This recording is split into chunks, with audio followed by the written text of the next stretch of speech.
Salut à toi, bienvenue dans ce nouvel épisode de mon calendrier de l'Avent. Comme d'habitude, si tu n'as pas vu les épisodes précédents, je te conseille d'aller les voir afin de mieux comprendre l'histoire. Prêt? Alors pose-toi tranquillement, et c'est parti.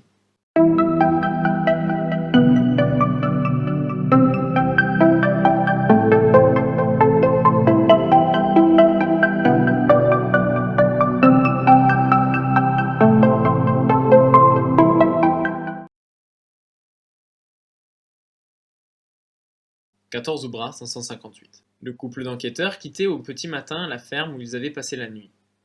Le paysan qui l'habitait les avait gentiment hébergés tandis que le missionnaire qui avait atterri sur Virouge quelques jours auparavant leur racontait son histoire. Il s'appelait Jackson et travaillait sur un vaisseau de l'humanité en orbite autour de la planète. Il était milicien. Quand les humains avaient réalisé qu'ils avaient perdu le contact avec la planète, les dirigeants du vaisseau mère avaient contacté leurs supérieurs qui avaient donné l'ordre d'envoyer des volontaires pour comprendre ce qu'il se passait et pour aider la population. Jackson faisait partie de ces volontaires et avait été envoyé comme tous les autres dans une capsule personnelle. La descente s'était bien passée, mais au moment de l'atterrissage, le parachute s'était percé et la navette avait repris de la vitesse. Il s'était alors écrasé dans le champ du paysan qu'il avait retrouvé, gravement blessé. Il s'occupa alors de lui et le soigna.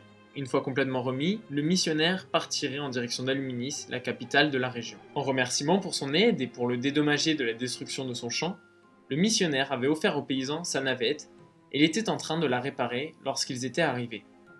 Les enquêteurs profitèrent également de cette nuit pour demander aux paysans s'ils bénéficiaient d'une aide de l'État sous la forme d'ouvriers oblariens.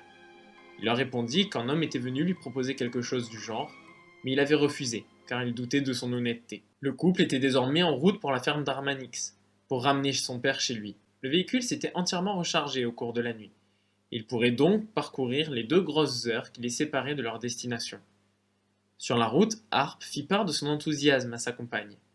Ils avaient résolu une des affaires les plus importantes dont ils s'occupaient en ce moment, et l'information de l'humanité envoyant des missionnaires sur la planète ferait sûrement la une de tous les journaux dans les jours à venir.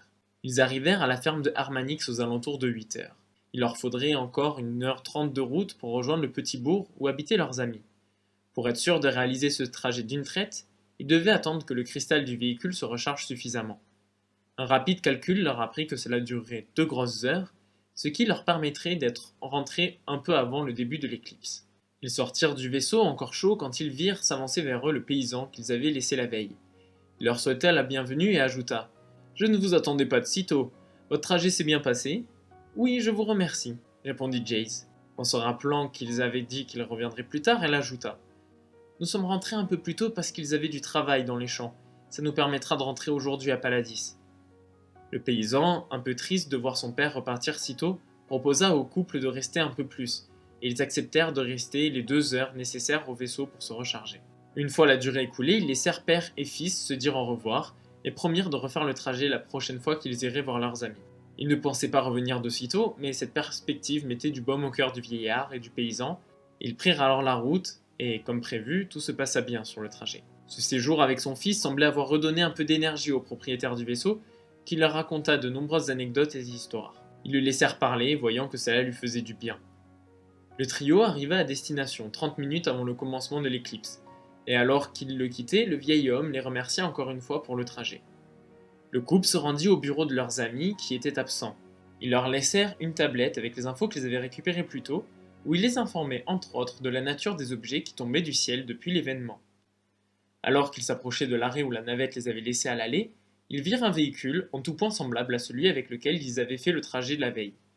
Un affichage indiquait que le véhicule se rendait à Paladis et que son départ était imminent. Ils accélérèrent alors le pas, et le chauffeur, les voyant arriver, les attendit. Ils le remercièrent alors qu'il leur lançait. « Vous avez eu de la chance. Si vous étiez arrivé 5 minutes plus tard, j'étais parti, et la prochaine navette passe demain matin. » Ils payèrent alors leur trajet et allèrent s'installer dans un coin du véhicule, tandis qu'ils prenaient de la vitesse. Pendant une partie du trajet, ils mirent au clair toutes les informations qu'ils avaient obtenues, communiquant tantôt à voix basse, tantôt en écrivant leurs questions ou réponses sur une tablette. Dans la navette, ils n'étaient pas très nombreux. Il n'y avait que 6 autres personnes, dont 2 voyageaient seuls. L'un des 2 dormait et était accompagné d'un chien à 2 queues. S'ils restaient prudents, c'est parce que leur expérience leur avait appris à toujours se méfier des oreilles indiscrètes. En remettant en ordre toutes les informations qu'ils avaient, voilà ce que donnait leur rapport concernant un possible trafic d'extraterrestres dans la région.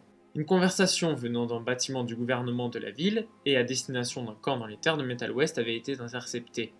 Elle était bien entendu codée, et ils n'avaient réussi à en retranscrire qu'une partie.